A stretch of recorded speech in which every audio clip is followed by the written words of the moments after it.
जातीचे दाखले, आम्हाला रेशन कार्ड, आम्हाला रेशन कार्ड, आम्हाला जातीचे दाखले, आम्हाला जातीचे दाखले, आम्हाला रेशन कार्ड, आम्हाला जातीचे दाखले, आम्हाला रेशन कार्ड, आम्हाला रेशन कार्ड, आम्हाला जातीचे दाखले मिळालंच पाहिजे, जातीचे दाखले, मिळालंच पाहिजे, रेशन कार्ड, मिळालंच पाहिजे, आम्हाला घरकुल, मिळालंच पाहिजे, जातीचे दाखले, मिळालंच पाहिजे, आम्हाला घरकुल, मिळालंच पाहिजे, आम्हाला रेशन कार्ड. मिळालंच पाहिजे. आज नेमका तुम्ही वरती चढून आंदोलन करताय?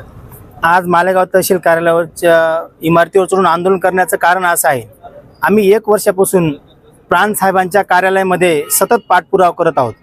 आम्ही 2-3 वेळेस आंदोलन देखील केली, परंतु अजूनही आम्हाला जातीचे दाखले मिळालेले नाहीत. आणि जातीचे दाखले नसल्या कारणाने नागरिकांना ज्या शासकीय योजना असतात या योजनांपासून वंचित राहावं लागतं, शासकीय योजनांचा लाभ मिळत नाही. म्हणजे जातीचा दाखला बनवण्यासाठी तुम्हाला जास्तीत जास्त 2 ते 3 दिवस लागतात किंवा 15 दिवस लागतात. मग 1-1 वर्ष आम्ही पाठपुरावा करायचा, सतत आंदोलन करायची आणि यांनी खोटी आश्वासनं द्यायची. त्यामुळे आम्ही नाईलाजास्तव आणि या प्रशासनाचा निषेध म्हणून आज तहसील कार्यालयावर चढून आम्ही आज आंदोलन करत आहोत. तरी प्राण साहेबांना माझी नम्र विनंती आहे, आम्हाला लवकरात लवकर जातीचे दाखले द्यावे, अन्यथा आम्ही इथून उडी मारून आत्मदहन. प्रशासन जर झोपल्यासारखं करत असेल, मालेगाव तालुक्यातील प्रशासनावर कुठल्याही लोकप्रतिनिधींचा दबाव नाही, या अधिकाऱ्यांवर कोणाचाही दबाव नाही. या कार्यालयामध्ये आपल्याला 6-6 महिने 1-1 वर्ष चक्र मारून देखील कागदपत्र मिळत नाही, जातीचे दाखले मिळत नाही. तर मग आम्ही करायचं काय, हा मोठा प्रश्न आपल्या समोर पडलेला आहे.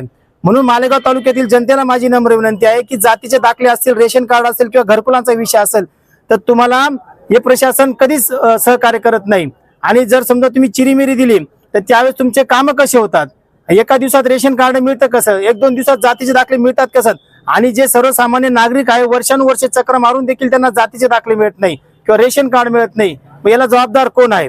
जर आम्हाला आज न्याय मिळाला नाही तर आम्ही इथे उडी मारून आत्मदहन सुद्धा करू शकतो. ही शासन जी आदिवासी वस्ती 100 वर्षापासून लोक तिथं राहत आहेत, त्यांचे पिढ्याने पिढ्या तिथे गेले, परंतु या लोकांना कुठल्याही मूलभूत सुविधा नाही. निवडणुका येतात जातात, फक्त आश्वासनं दिली जातात. आज त्यांना पिण्यासाठी स्वच्छ पाणी नाही, त्याच्यानंतर रेशन कार्ड नाही, जातीचे दाखले नाही. रेशन कार्ड आणि जातीचे दाखले नसल्या कारणाने या लोकांना कुठल्याही मूलभूत सुविधा मिळत नाही. 100 वर्ष होऊन देखील जातीचे दाखले नसल्या कारणाने, स्वतःच्या जागा नसल्या कारणाने यांना घरकुल मिळत नाही. आजही ते लोक झोपडे करून जातात. ही सगळ्यात वाईट अवस्था आहे. त्याच्यासाठी आम्ही प्राण साहेब असतील किंवा इथे प्रशासनाला वारंवार पत्रव्यवहार केला, निवेदनं दिली, आंदोलनं केली, संत गतीने काम केलं. काम आणि थोडंसं टाळटाळ केल्यामुळे आम्हाला आक्रमक पवित्रा घ्यावा लागला आणि नाईलाज असतो आम्ही तहसील कार्यालयावर चढून शोले स्टाईल आंदोलन केलं. आम्हाला कुठेही प्रसिद्धी नको किंवा स्टंटबाजी नको, परंतु जनतेचे प्रश्न जर अधिकाऱ्यांनी सोडवले तर अधिकाऱ्यांचे आम्ही सत्कार करू. आम्हाला मान सन्मान नको, वैयक्तिक काही आम्हाला त्यांच्याकडनं फायदाही नको.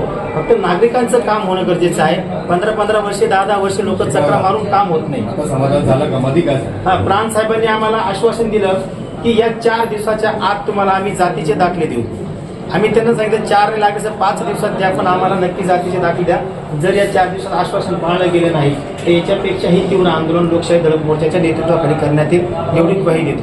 राशन कार्डच्या संदर्भात काय? राशन कार्ड जे उद्या सगळे कागदपत्र जमा करून त्यांनाही 2-3 दिवसात रेशन कार्ड दिले जातील असं प्राण साहेबांनी संबंधित अधिकाऱ्यांनी आश्वासन दिलं. घरकुल योजनेसंदर्भात घरकुल योजनेचा जो विषय आहे की त्या जागा ज्या आहेत ते इरिगेशनच्या असतील, ते गायरान असतील किंवा फॉरेस्टच्या जागा असतील, ज्या लोकांनी वर्षानुवर्ष तिथे घर करून राहतात त्यांना ती जागा दिली गेली पाहिजे. परंतु या लोकांचं कोणी राजकीय नेते लक्ष देत नाही, प्रशासन लक्ष न दिल्यामुळे आज हे लोक 100 वर्षापासून जागेअभावी घरकुलांपासून वंचित आहेत. तर त्यांना जागा उपलब्ध करून देण्याची जबाबदारी शासन आणि प्रशासनाची आणि तिथे सरपंच असतील किंवा ग्रामसेवक असतील यांची सुद्धा जबाबदारी की लोकांना राहायला घर नाही, जागा नाही, तर त्या जागा त्यांना उपलब्ध करून दिल्यानंतर त्यांना तिथे घरकुल बांधता येईल.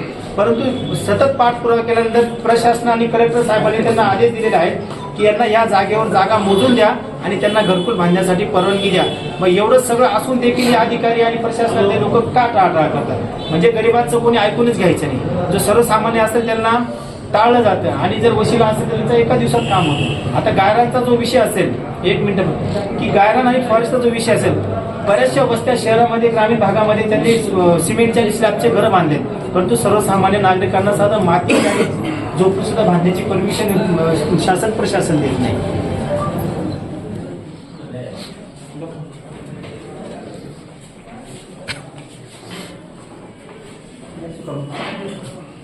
आम्ही किती तुमच्या आम्हाला जातीचे दाखले तुम्हाला बोललो की आम्ही सगळे दिले तो सागर परत ऑनलाईन पाठवलं होते ते रिजेक्ट होत आहे.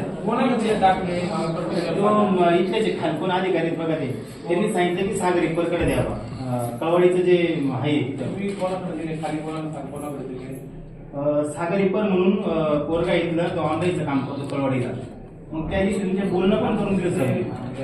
तर मग माझं एकदम बघा सिंगाचं माझं नांदलं आज जर आम्हाला नाही न्याय मिळाला बोलून उद्या माणूस तुम्हाला काय करायचं ते करायचं.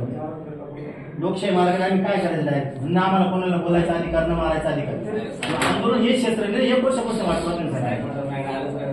असं होणार नाही ना. काल पण पत्र दिलंय माझ्याकडे किती 7-8 पत्र पडलेले खाली पडकडे ऑनलाईन ते सगळे इथे रिजेक्ट होत आहे. मी त्या दिवशी बोलले इथे जमा करण्याचे तिकडे जमा करा म्हणजे त्या कार्यालयामध्ये त्या अधिकारी त्या अधिकाऱ्याकडे जाईल.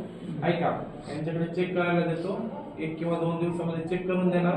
तुम्ही टाकायचे, टाकल्यानंतर 5 ते 10 दिवसामध्ये तुम्हाला मोजून चौकशी अहवाल वगैरे सगळं कागदपत्र तुम्ही माझ्याकडे आणून द्या, माझ्याकडे आणून द्या, दुसऱ्या कोणाकडे देऊ नका म्हणजे विषय राहणार नाही.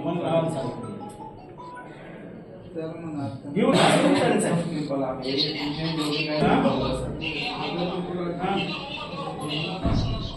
ते सगळे इथं आलेले ते सगळे लोक उमरल्याचे लोक इथं आले.